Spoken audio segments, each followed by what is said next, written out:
What up YouTube, it's Misery Hates Company. In this video, we were talking about Diablo Immortal. It just came to the game. Technically, it came out, 2 days ago with the mobile version coming out first, which was absolutely sick.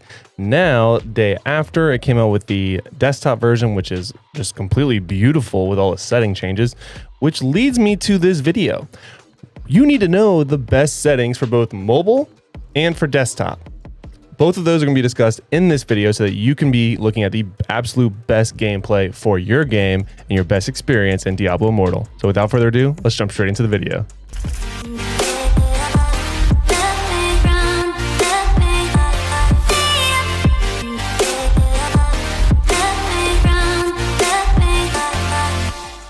So first things first, if you are new to this channel, I do typically cover Marvel Future Revolution, but I am also going to be covering Diablo Immortal because I'm a big fan of these styles of games. They're also very similar in the type of nature that they are. So if you are interested in either one of those games or both, I will have them broken out on my channel with different playlists to organize them for your convenience. So without further ado, this is Diablo Immortal. And like I said, we want to talk about the best settings in the game. So first things first, you're going to go to the 3 bars at the top right. Then you want to hit this little cogwheel also at the top right. So in the Generals tab under Settings, if you scroll down beneath all of the sound and audio, you're going to see Auto Pickup. This is by default going to be disabled. You want to go ahead and pick up all of these, Normal, Magic, and Rare. The reason being is that you are going to want to salvage any and all gear that you don't need, but you also want to make sure you pick up gold and everything that you want and that you're going to need. There's no reason why you shouldn't be picking up absolutely everything in this game. So go ahead and click all 3 of these to make sure you're picking up everything. Continuing on, auto navigation is unlocked at, I want to say 30-ish, 33. So this means once you are trying to get to an area, it will just auto take you there. Some people like this, some people don't. And that's why they give you the functionality of turning it off or on. I didn't realize this was actually in the game until I just deemed like 34. And I was like, oh, boom, auto nav. To me, this is a great peace of mind.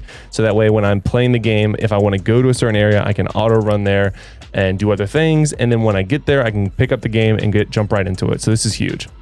And then if you want to see the credits for the development team, you can see them there. Going down to controls. All right, so again, if you want, you can display your name and your clan name. That's total preference. By default, the map is set to small.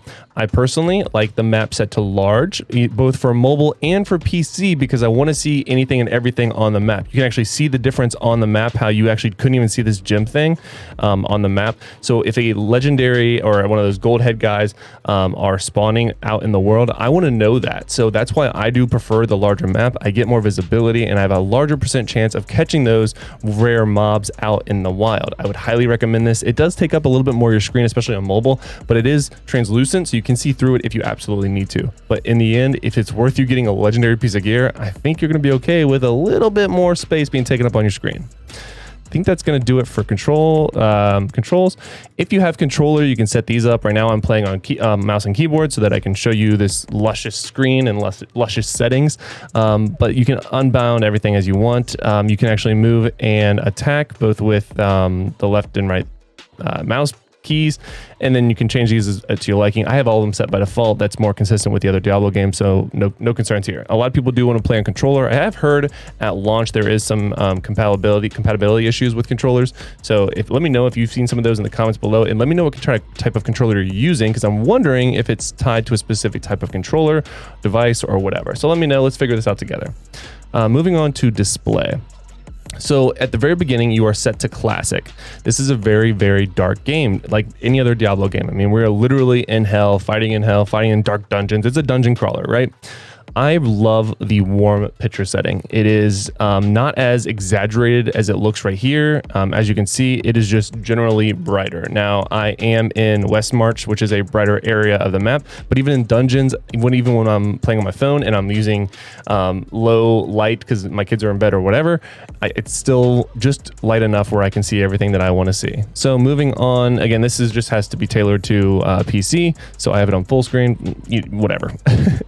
Display. If you don't want to change the warmness or change the picture mode and you want to stay on classic, you can also just increase the brightness. I like the brightness where it is, and I just like the warmth, like I said, picture mode. Going on to graphics, this is where it gets a little fun. So for, again, I am playing on PC, so I have it at 120 frames per second, which is just beautiful. It's very, very nice. On mobile, you get to choose between 30 or 60 depending on your device. I would strongly recommend on whatever device you're using to go to the highest frame rate possible. So on mobile, it's going to let you know that if you hit 60, it's going to warn you that you're going to actually maybe overheat your battery or your phone, or your battery is going to drain faster. That's okay, because in the mobile version, I would recommend you lowering your quality graphic settings down here to offset that, because personally, I'd rather have high frame rate and kind of medium graphics on mobile. For computer, I have it set to 120. I don't want to be uncapped because I don't want to use I don't want to use everything on my computer for just this game. I am multitasking like crazy, whether I'm recording, editing, making a thumbnail, whatever. So 120 is plenty for me. It looks crystal clean and it's beautiful without putting too much stress on my computer. Image sharpening, again, this is only for PC. I do like this. It does make everything just a little bit crisper, and I do like that so far.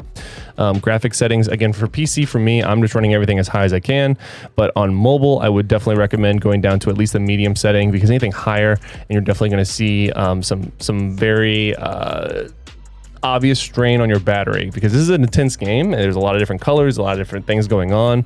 So you want to try to balance the two. Again, I would personally prioritize frame rate over graphics, because that's going to help you with actual gameplay. You don't need the beautiful, crispness. You just need the frame rates to make sure that you're dodging and stepping out of the bad things, which please do that for your group. Make sure you don't stand in bad. Everything else I would leave on. If you have a mid or lower tier PC, you could definitely remove some of the things like shadows, fog, post-processing, which is the option effects such as depth of field and dynamic blur. So again, you don't need this on, but again, it's not making my computer struggle at all. But if you are seeing some lower performance in your PC, lower some of these that aren't necessarily, again, like visual effects or the overall quality. So try lowering these first and then go into the actual video quality when you need to lower it. Bloom effect I left on. Again, I leave everything literally on, and that's going to be the best settings for a higher end PC. And like I mentioned, for middle to low end PCs, you can remove fog and shadows and anti-aliasing and all these kind of things that aren't as important, but do not sacrifice yourself when it comes to frame rate, because that is ultimately your gaming experience that you're changing. That's going to do it for this video. I hope you enjoyed it. I hope it helped you. There's not too many settings I would change, but there are some that are truly just peace of mind and make you basically play the game more efficiently and faster. And those are the ones that we discussed in this video. So like I said, if it does help, smash a like button. And until next time, lock it in.